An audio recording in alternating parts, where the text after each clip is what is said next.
Buenos días, estamos al aire, estamos empezando el tiempo de escuela dominical y continuamos con la segunda avenida. Estamos en la parte 7. Yo dije, nada más van a ser 2 o 3.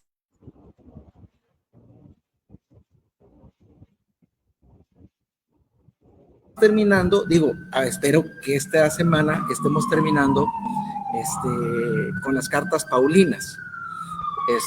Y continuamos la próxima semana con, espero que así sea, podemos terminar. Continuamos con, disculpa la ambulancia.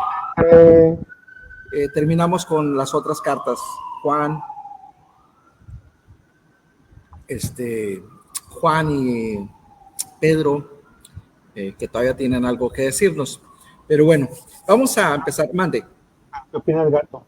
Se me hace que es el que nos sigue todos los domingos. ¿Quién? El gato. ¿Qué tiene el gato? Se me hace que es el que nos sigue todos los domingos. Nuestro único, ¿cómo se llama? Visita. No, ¿qué pasó? ¿Qué pasó? Se va a ofender Esmeralda. Perdón. No, Daniel. Está mal yo. Esmeralda, Daniel, Quilantán. Vas a ver, ahorita van a decir Lili. Bueno, vamos a empezar y déjenme abro el archivo. Ese archivo no lo tenía abierto todavía, pero ahorita lo abrimos. Aquí está.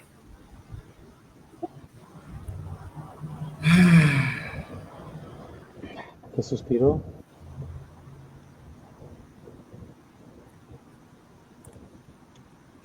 Muy bien, vimos hasta Filipenses y mi mente no anda mal, así que continuaremos con Colosenses. Ahorita les muestro.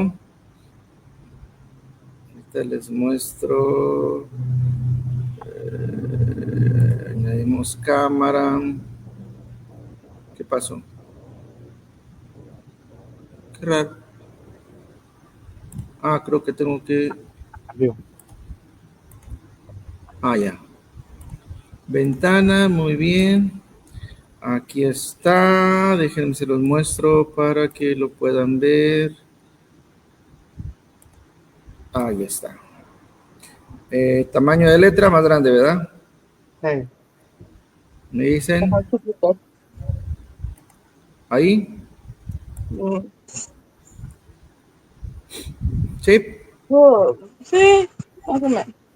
Muy bien. Colosenses. Hay solo confirmación, ahora sí, me parece que no hay muchos elementos nuevos acerca de la segunda venida, pero vamos a revisarlos, sí, los textos. Les repito el por qué estamos revisando todos estos textos, porque esto es lo que debiéramos de hacer cuando queremos ver lo que las escrituras enseñan sobre X tema, X asunto. Tenemos nosotros que revisar qué es lo que dice toda la Biblia en ese sentido. De lo contrario, corremos el riesgo de tergiversar las cosas o que la información sea incompleta. Entonces, cuando desarrollamos una doctrina o cuando queremos saber qué es lo que la Biblia enseña, tenemos que revisar realmente todos los textos para realmente darnos cuenta si es eso o no es eso, porque a veces tenemos una concepción, la Biblia enseña estas cosas, pues sí, a lo mejor en cierto pasaje enseña eso, pero en otras partes enseña otra cosa y tenemos que conciliar eso, porque las escrituras no se contradicen. Oye, Quítale el audio. Las escrituras no se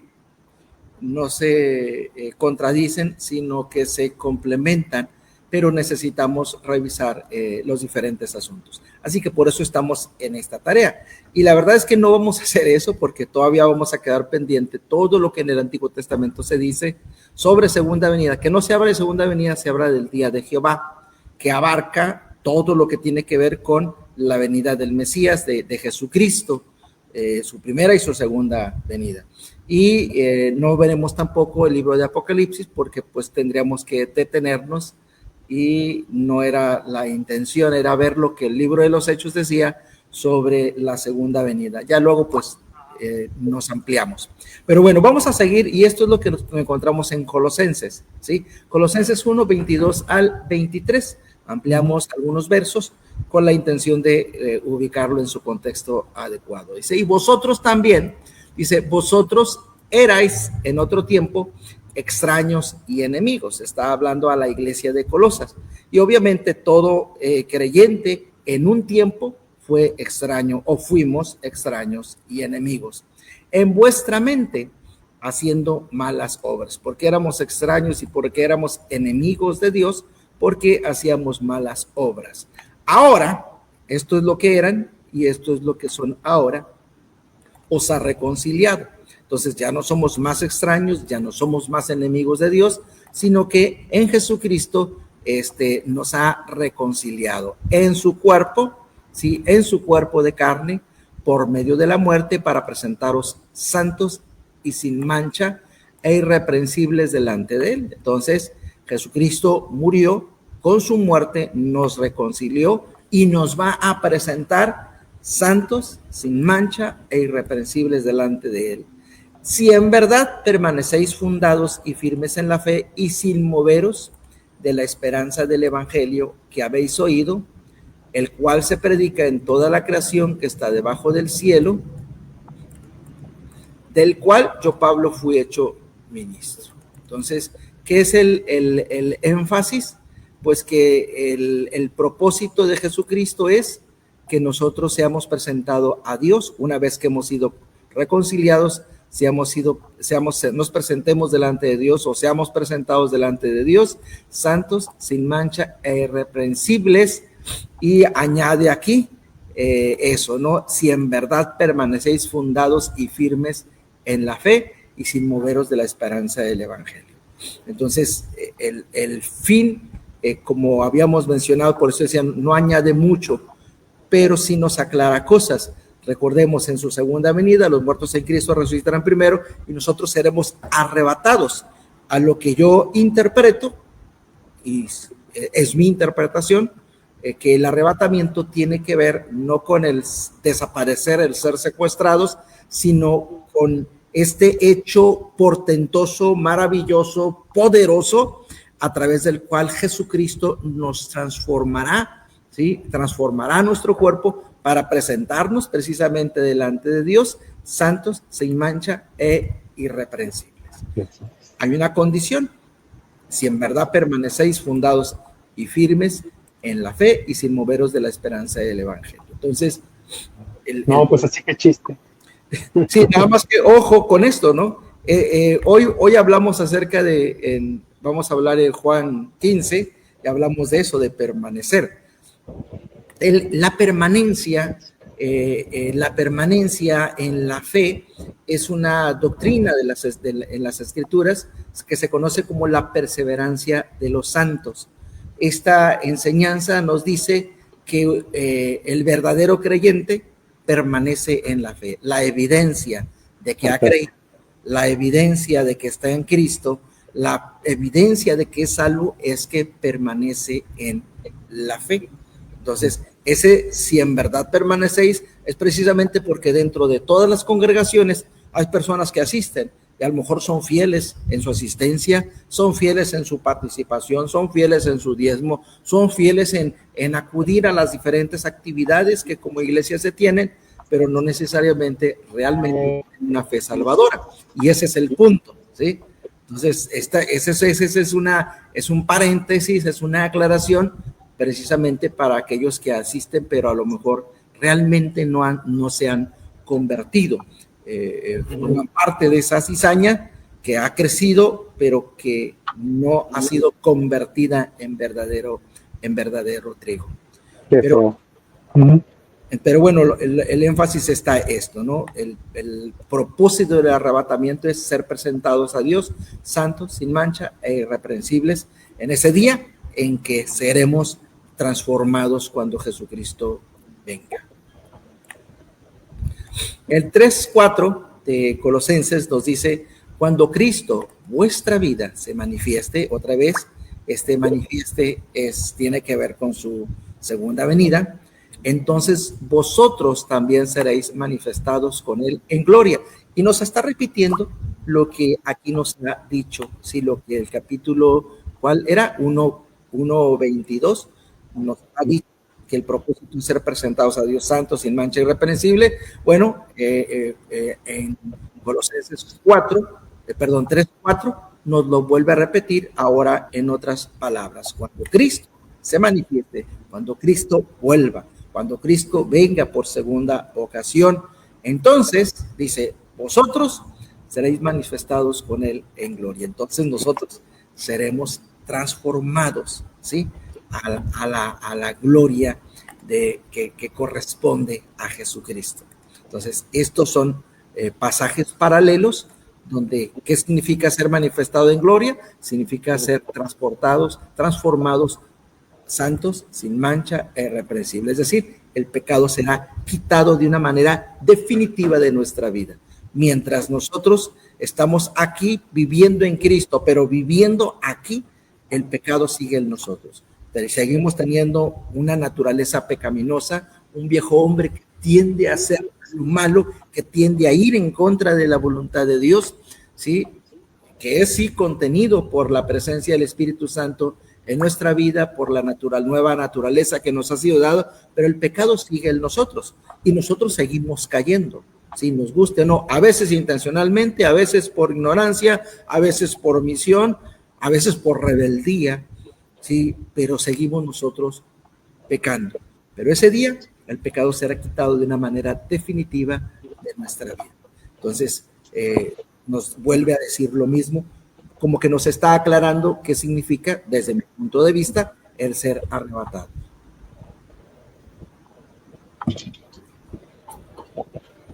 Colosenses, preguntas. Hasta aquí son los dos pasajes que en Colosenses se hace referencia a la segunda venida. No. No, es poco y pues realmente es una nota positiva.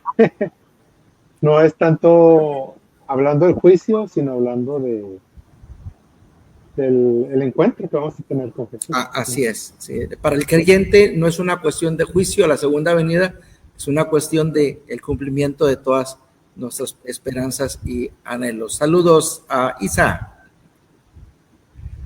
Buenos días. Bueno, continuamos con Efesios, ¿sí? Continuamos con Efesios 1:10, dice así: dándonos a conocer el misterio de su voluntad, según su beneplácito, el cual había propuesto en sí mismo de reunir todas las cosas en Cristo, en la dispensación del cumplimiento de los tiempos, así las que están en los cielos como las que están en la tierra. Habíamos mencionado ya antes que el apóstol Pablo hablaba de que había ciertos misterios que no se les había dado a conocer a los antiguos, sino que él había recibido en revelación, ¿sí?, el significado de estos misterios o el conocimiento de estos misterios. ¿Cuál es ese misterio de lo cual él dice ser el receptor y ahora poderlo comprender de una manera cabal? Es precisamente este misterio, que el propósito de Dios era reunir todas las cosas en Cristo en la disposición del cumplimiento de los tiempos, así las que están en los cielos como las que están en la tierra, es decir, reunir a todas las naciones en una. Para el apóstol Pablo, este era un misterio. ¿Por qué era un misterio? Porque nadie hasta ese momento había entendido lo que Dios había dicho desde el principio. Desde Abraham dice que en ti serán benditas todas las familias de la tierra. Si nosotros damos un recorrido por los salmos, vamos a encontrar una invitación continua a todas las naciones a alabar a Dios. Y si vamos a los profetas, vamos a encontrar que las profecías, hablando del día del Señor, precisamente enfatizan que vendrán esas naciones hacia Jerusalén, porque ahí estará Dios. ¿Sí? Y vendrán a Dios, ¿sí?, cuando el Mesías venga. Entonces, eso ha sido fue revelado en las Escrituras, pero no fue comprendido, no fue entendido. no fue ni comprendido, ni entendido, ni aceptado, ¿sí? Jonás es tipo de Israel. Jonás es tipo de Israel, de que a pesar de que conocer la voluntad de Dios, se niega a aceptarla, ¿sí? Dios quiere perdonar a Nínive, pero Jonás dice, no es justo. Yo sé que tú quieres perdonarlo, pero yo no quiero. Yo me opongo rotundamente. Y eso es lo que Israel hace. Israel se cree el pueblo escogido de Dios, pero se considera que Dios es su Dios exclusivo, no es para nadie más. Nadie más tiene el derecho de conocer a su Dios ni de recibir la bendición de su Dios. Entonces, ellos se encierran en sí mismos, se niegan a aceptar que la bendición de Dios sea absolutamente para todas las naciones. Y eso es lo que Pablo dice que es un misterio que a él se le ha sido revelado, que el propósito de Jesucristo era reunir en Cristo todas las cosas, ¿sí? ¿Cuándo? Cuando se cumplan, cuando venga el cumplimiento de los tiempos.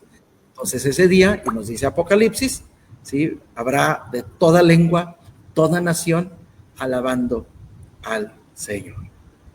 Entonces, lo que nos está diciendo es que Dios quiere que todas las naciones sean salvas. Y toda lengua confiese que Jesucristo es el Señor. Es el Señor. Para gloria de Dios. Entonces, y esto va en concordancia, nos adelantamos un poquito a lo que Pedro nos va a decir, ¿sí? Que no debemos de tener por tardanza que el Señor aún no haya venido, sino que Dios está dando oportunidad para que todos sean salvos, para que todos conozcan del Evangelio, porque ese es el propósito de Dios, que todos conozcan el Evangelio, que todos sean salvos. No creyendo que ninguno perezca, sino que todos procedan al arrepentimiento. Así es, amén. Entonces, esto es lo que nos dice Efesios tocante a la segunda venida. El propósito es que todos sean salvos. ¿Y cuándo va a ser eso? Lo que ya habíamos repetido, ¿no? Que el evangelio debe ser predicado a todas las naciones, todos deben de tener esa oportunidad. Cuando a todos se haya dado esa oportunidad, entonces vendrá el fin. Y bueno, una invitación a predicar a todos para que ese día se acerque. ¿Es todo? Nada más era un pasaje. Qué raro. Aquí hay otro. 4:30. No lo agregué. Bueno, déjenme lo agrego. Estamos en vivo. Déjenme lo agrego porque no. Eso honestamente lo estaba haciendo anoche, no tuve chance en la semana. Y me ganó el sueño. De hecho, los últimos pasajes no los puse. Efesios, bueno, sí los puse, pero no hice el análisis. ¿Efesios qué era? Vamos a acabar. 4:30. Gracias. O sea que vamos a acabar temprano hoy. Pues esperemos. Ya son las 10. déjenme Pues, voy.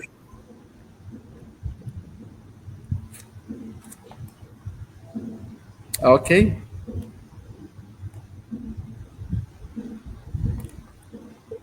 Ok, es usado aquí en Efesios 4:30, la segunda venida, como una exhortación.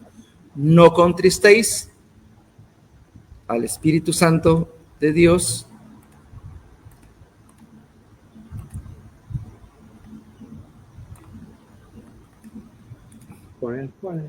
con el cual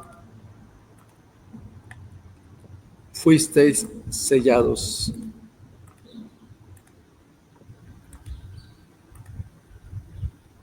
para el día de la redención. O sea que el Señor sabrá a aquellos que le pertenecen, porque hay un sello en cada creyente. Y ese sello es la presencia del Espíritu Santo. Entonces nos recuerda que en nosotros no solo está el Espíritu Santo, no solo mora el Espíritu Santo, sino que el Espíritu Santo es ese sello de garantía, de seguridad, que pertenecemos a Dios, y Dios nos distinguirá porque el Espíritu Santo estará en nosotros. Entonces es lo que nos está diciendo, ¿no? Recordemos que el Espíritu Santo ya no va y viene, permanece en el creyente, y ese es el sello, es la garantía de que le pertenecemos. Nada nos puede tocar, nada nos puede apartar de él, porque el Espíritu Santo está en nosotros como esa garantía, a nosotros, al mundo y al enemigo, y obviamente para un reconocimiento de parte de Dios hacia nosotros. Se me está yendo algo que iba a decir. Se me fue. Bueno, se me fue. Y se marchó. Entonces, en el día del Señor, cuando el Señor venga, y otra vez siga apareciendo la expresión el día, seremos reconocidos porque el Espíritu Santo está en nosotros. Bueno, lo que Romanos nos dice, ¿no? Que el Espíritu Santo dice a nuestro espíritu que somos hijos de Dios. Eso para hablar de esa, para hablar de ese testimonio hacia nosotros mismos, ¿no? La presencia del Espíritu Santo es testimonio a nosotros mismos, porque nos da esa convicción. Es un testimonio al mundo por el fruto que produce, es un testimonio al diablo que no le pertenecemos más, y es la forma en la cual el día que el Señor venga seremos reconocidos. Volvemos al asunto de si permanecéis fundados y firmes en la fe. Bueno, la evidencia será precisamente la presencia del Espíritu Santo. Por eso que el creyente siempre permanece. Puede apartarse, puede apagarse, puede apartarse en el sentido de puede enfriarse, puede a lo mejor caer en pecado y apagarse temporalmente, pero a final de cuentas el Señor sigue trabajando en él y nuevamente lo trae hacia sus pies. Lo que ya habíamos hablado, que nos dice Filipenses, ¿no? Que el que comenzó en vosotros la buena obra, la perfeccionará hasta el día de Jesucristo. Amén. Y seguimos con primera a Timoteo. Esta es donde ya no pude. Dice, es 14 y 15, vamos haciendo el análisis, que guardéis el mandamiento sin mácula,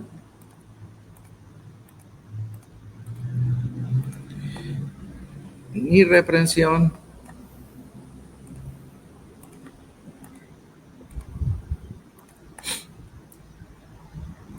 hasta la aparición. Vuelve a mencionar la referencia del tiempo, hasta la aparición de nuestro Señor Jesucristo. Entonces tenemos nosotros que guardar el mandamiento sin máculas ni reprensión hasta la aparición de nuestro Señor Jesucristo, el cual a su tiempo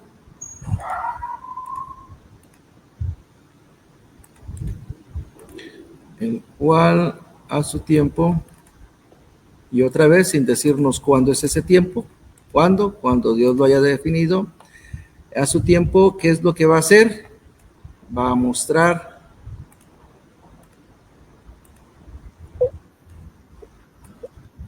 mostrará el bienaventurado y solo soberano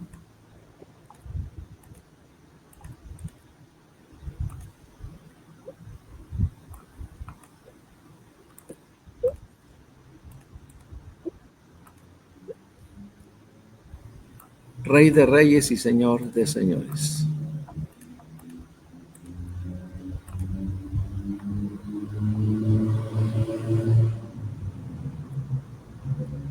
Creo que tendría que ir aquí, a ver, Rey de reyes. Y Señor de señores, el numerativo.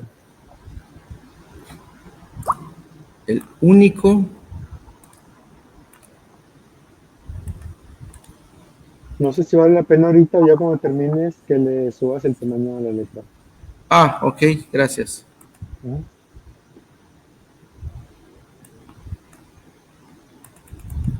El único que tiene inmortalidad. Esto lo hago solo por hacerlo porque... ¿Por qué? ¿Por qué?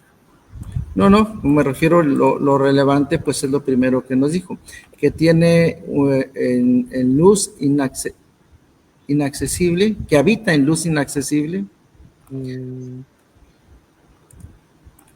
a quien ninguno de los hombres puede ver, a quien ninguno de los hombres ha visto,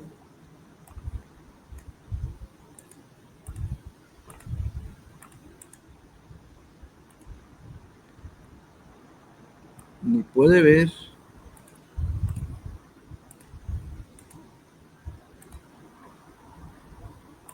al cual sea la honra,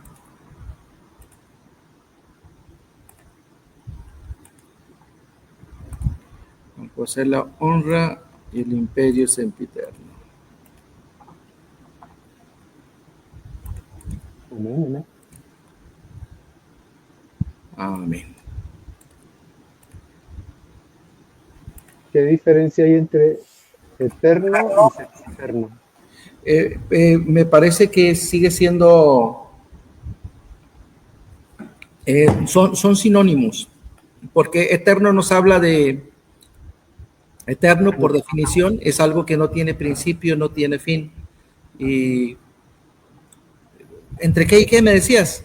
Sempiterno. Eterno, Eterno y sempiterno.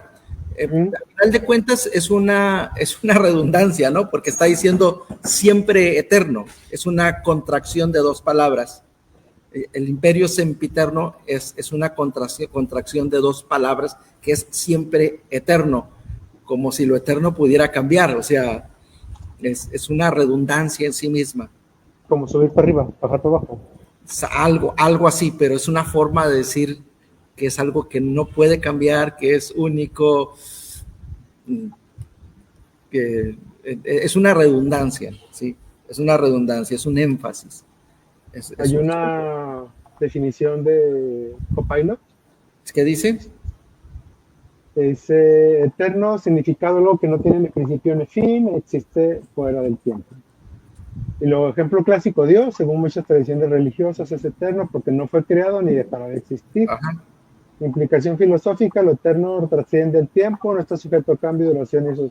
Y en sempiterno dice algo que tiene principio, pero no tiene fin. Comienza en algún momento y continúa para siempre. Ah, ok. Entonces Clásico, tendríamos... el alma humana, según algunas doctrinas, es sempiterno y se fue creado, pero no muere. Ok, entonces me retracto, tendríamos que revisar esa palabra. Déjame, voy Internet. a Eastward, a ver si nos dice algo. Ya que estamos aquí, vamos a hacerlo, sí, porque... Ah, sí lo tengo aquí. Ay, sí, no sé, te la debo. Sí lo tengo. Bueno, debo de tenerlo. Eastward, aquí está. ¿Qué pasaje es? Primera Timoteo.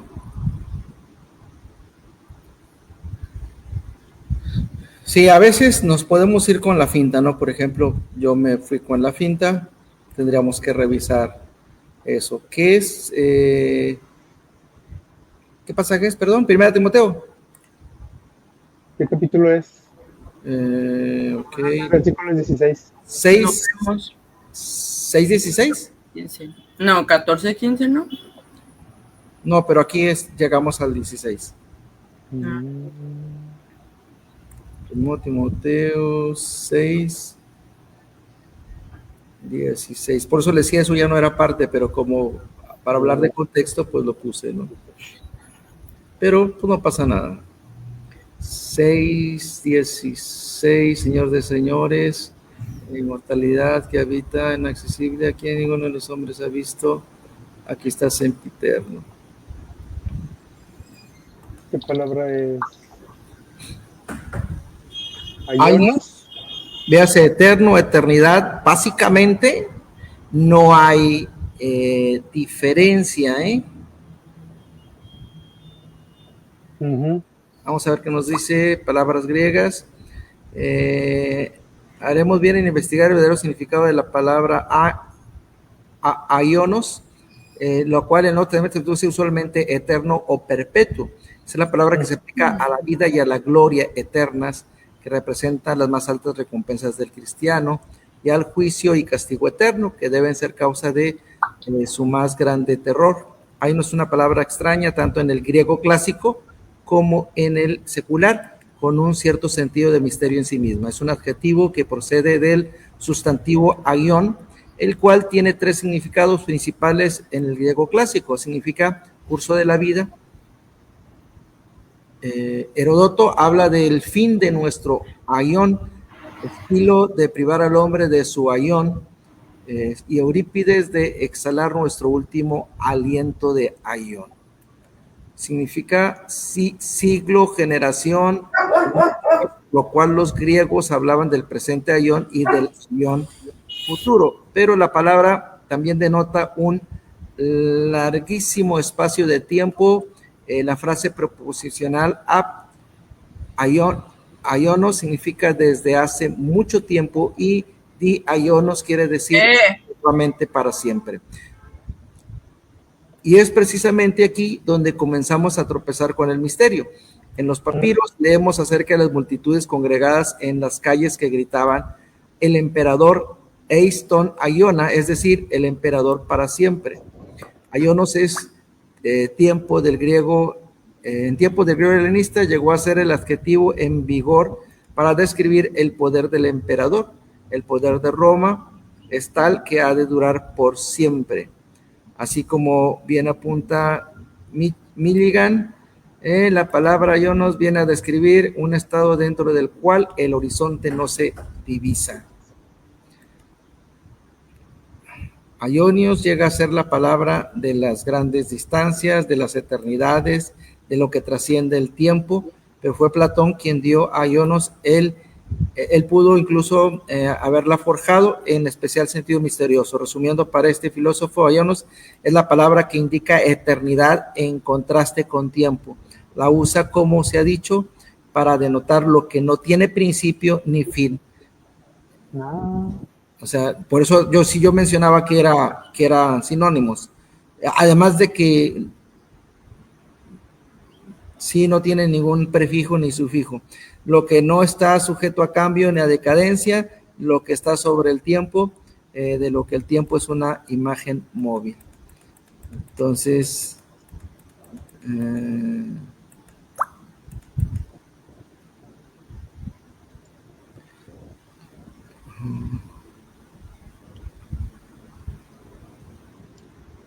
ok, es algo que no muere, algo que no acaba. En las leyes dice que el cuerpo y el alma son imperecedores, pero no eternos. Hay diferencia entre existencia para siempre y eternidad, pues la eternidad es posesión de los dioses y no de los hombres.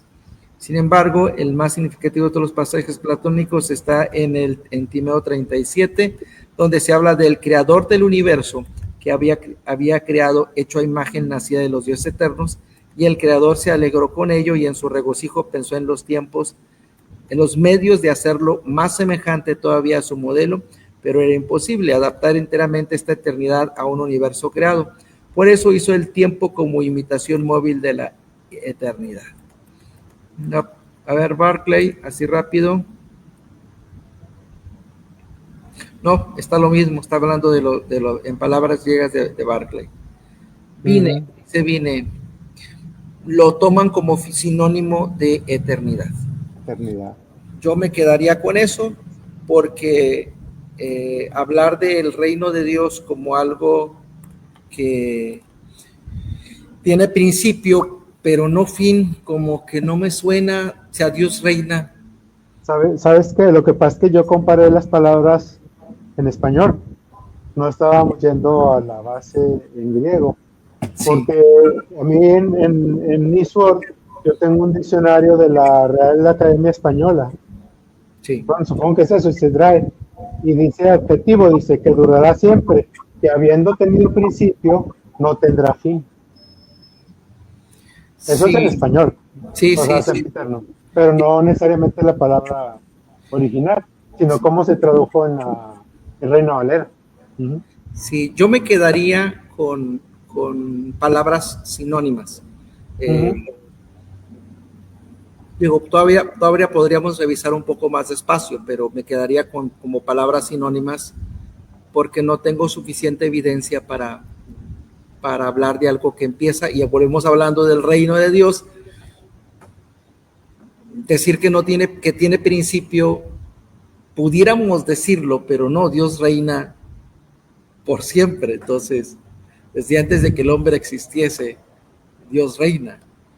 Dios tiene el control, Dios tiene el poder, su reino, su gobierno no tiene realmente inicio. Si hablas de la tierra, bueno, pudieras pensar, pero Ujú. ¿en qué momento no reinaba?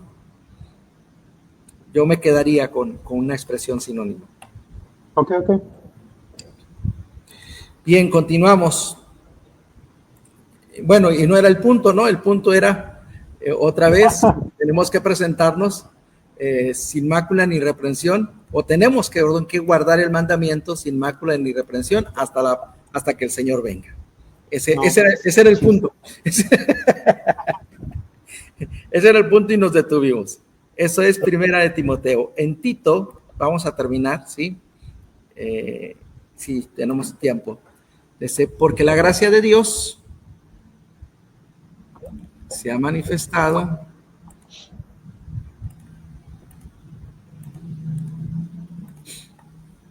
para salvación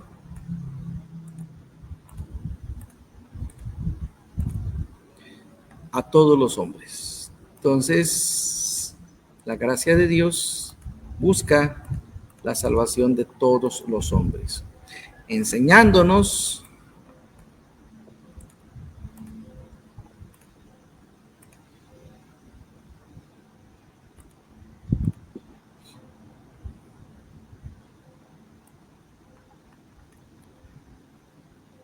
para salvación. La gracia de Dios se ha manifestado. Esto va acá. Enseñándonos que, renunciando a la impiedad,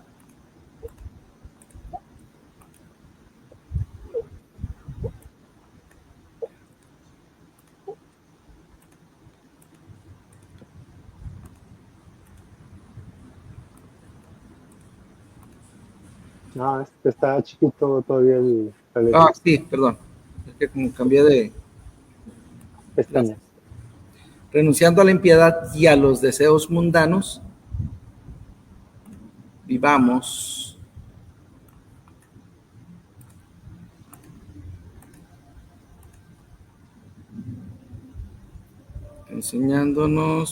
enseñándonos que, renunciando a, vivamos en este siglo, Cácaro, Mm.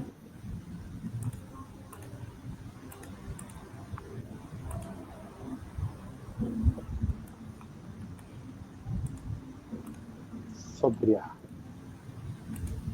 sobria, justa Y y piadosamente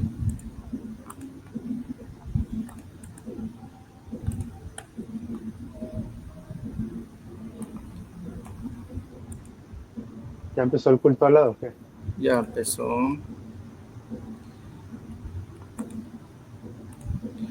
Aguardando la esperanza. Vivamos, ok, aguardando la esperanza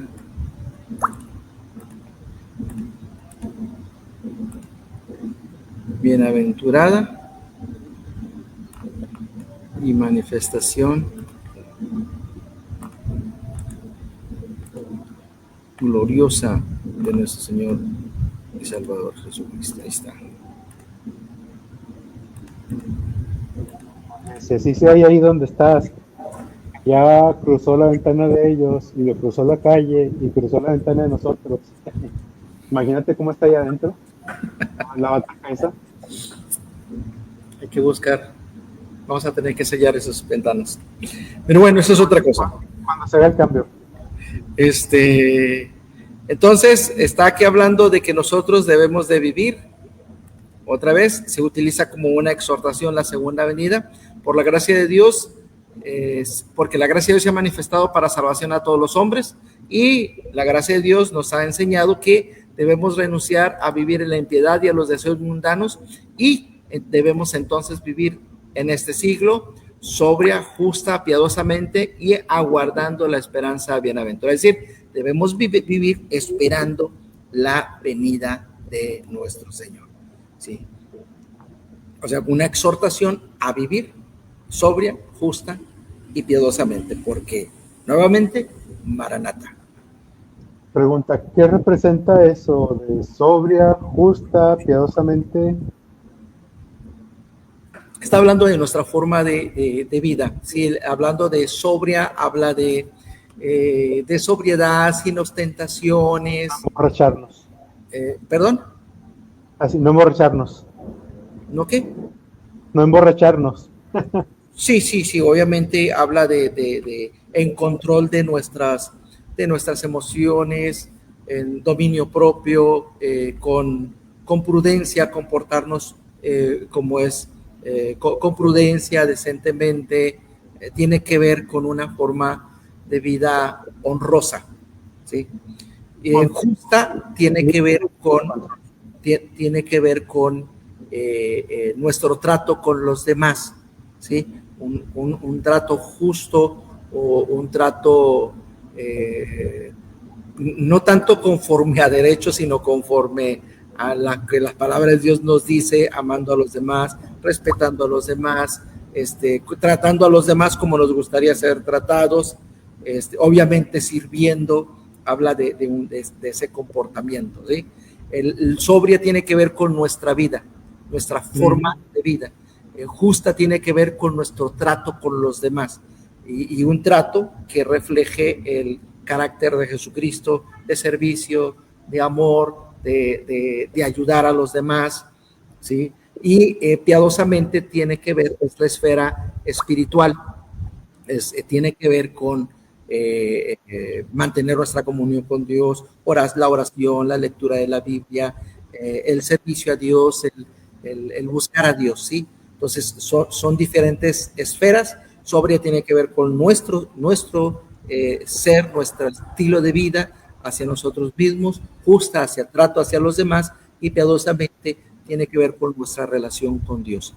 En las escrituras, un hombre piadoso es un hombre que busca a Dios. Cornelio era una persona piadosa que oraba, daba limosnas, probablemente asistía a alguna sinagoga, digo, por el contacto que tiene con judíos, buscaba a Dios. La idea es que era una persona que buscaba a Dios, y su acto, su comportamiento era justo, trataba a los demás con propiedad, ¿sí?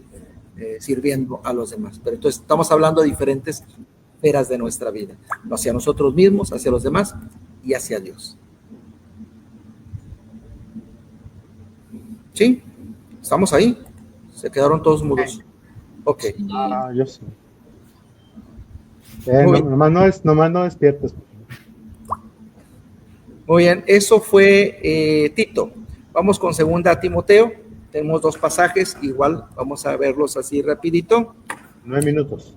Te encarezco delante de Dios.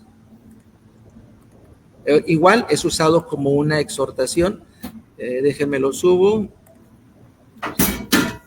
Te encarezco delante de Dios y del Señor Jesucristo,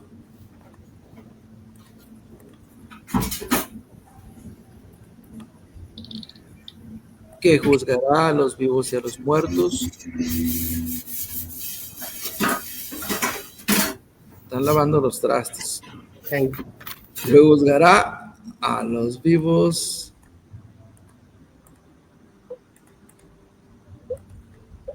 y a los muertos.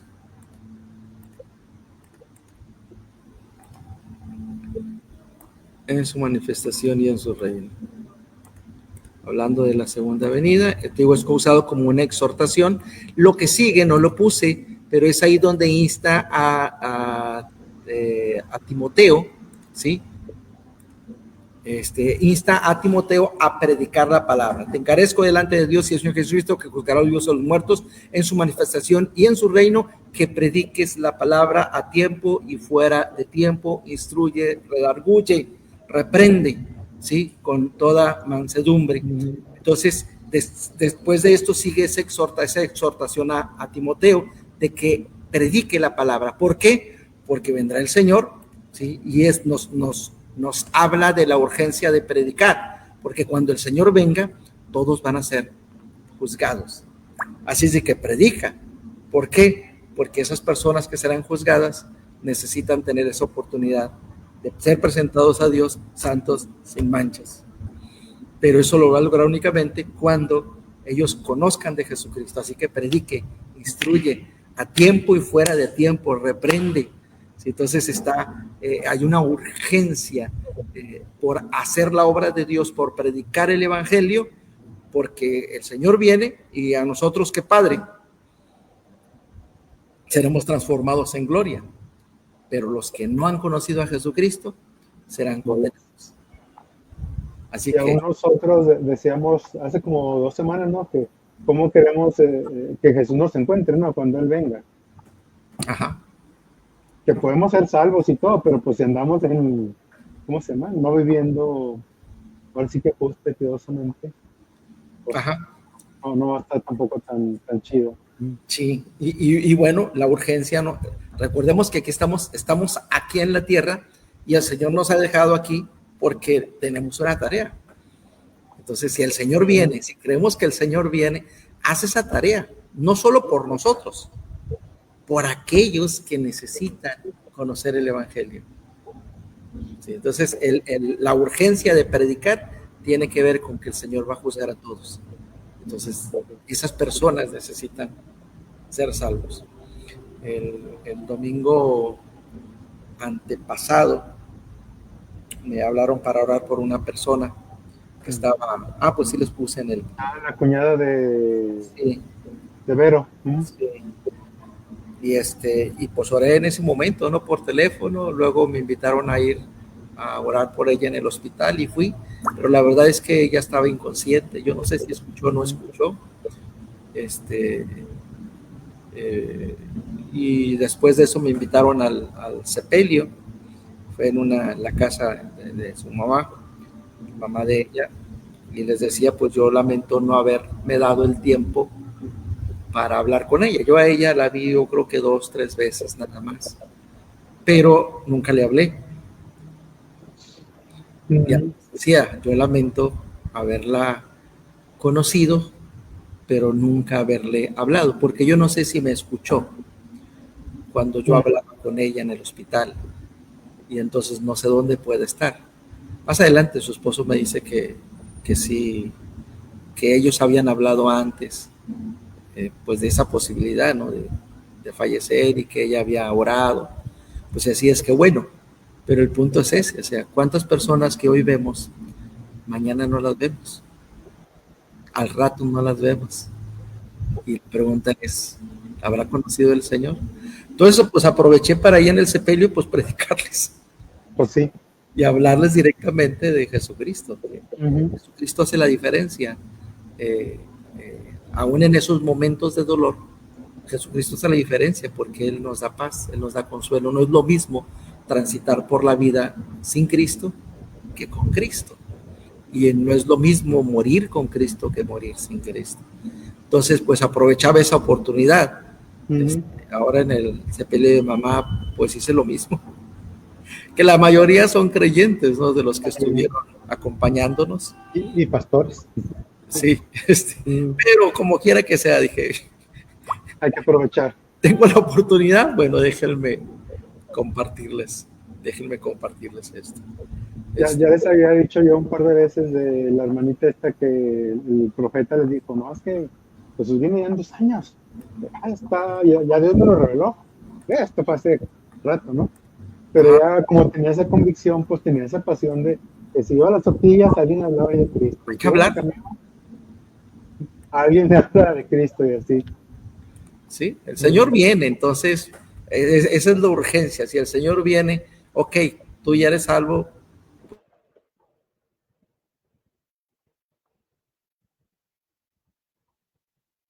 apóstol Pablo en esta exhortación la pone en ese marco, ¿no? El Señor viene y va a juzgar a vivos y muertos. Entonces predica a tiempo y fuera de tiempo. O sea, aunque parezca que no es la ocasión, predica. Sí.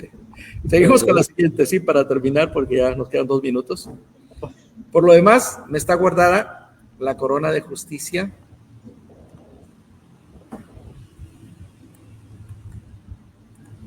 Hablando del creyente, ¿no? Otra vez. La cual me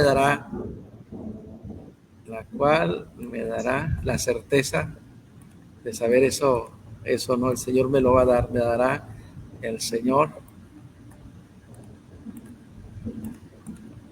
¿Por qué? Porque Él es justo.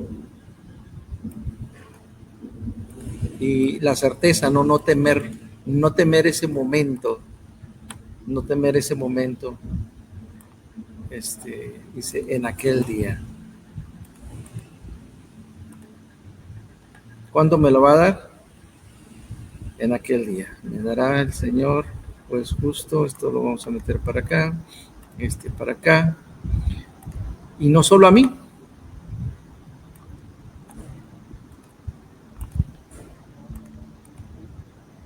O sea, me lo va a dar a mí, pero no solo a mí. Sí, no. También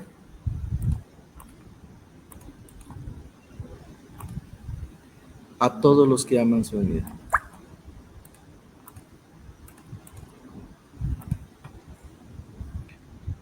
Entonces el creyente no tiene por qué temer la venida, debe de amar, debe de añorar, debe de esperar. Supongo que es un grado más fuerte, ¿no? No solamente esperar, sino amar su venida. Ajá, amar, anhelar, desear. Entonces debe ser nuestro anhelo, porque ese día el Señor nos dará la corona de justicia. O sea, el creyente no teme la segunda venida, la ama, la anhela, la espera. ¿Por qué? Porque recibirá la corona de justicia. Listo. Con eso terminamos lo que el apóstol Pablo menciona sobre la segunda venida. Estaríamos viendo la próxima semana lo que nos dice Pedro, lo que nos dice Juan. Vamos a ver si podemos verlos en una sola sesión. Y si no, pues ni hablar, nos detenemos. Pues cuál es la prisa también. 8, 9, 10.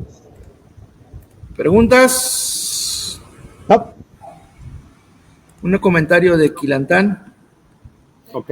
Antes de irnos, dice, son textos que nos orientan a la actitud y estilo de vida mientras esperamos la vuelta de Cristo. Me refiero que hace referencia a vivir sobria, piadosa y ¿cuál era? Sobria, justa y piadosamente. Sobria, justa y piadosa. Muy bien. Gracias, pues entonces nos vemos al rato y la próxima semana para continuar. Te bendiga.